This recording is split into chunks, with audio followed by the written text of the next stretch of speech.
उन्होंने बड़ा प्यार दिली, बड़ा आशीर्वाद दिली, सब गीत हमरे करब शामिल।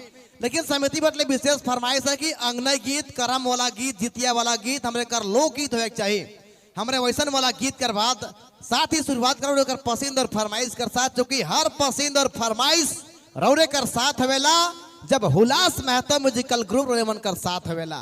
बारी हुई फिर से इस नए गीत के सुनकर हमरे सुनब सुहाना देवी कर खूबसूरत आवाज के कर पसंद और फरमाइश कर साथ। आइए सुहाना देवी जी।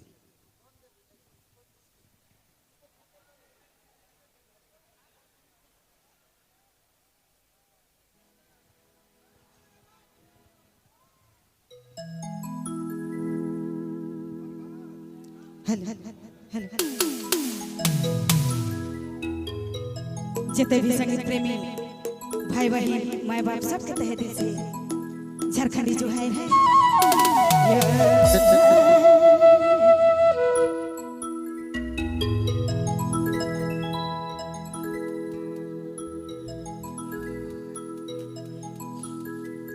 ये करम के दिन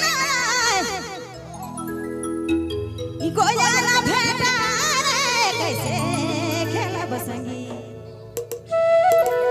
गोया ना भेटा भाई गोया बिना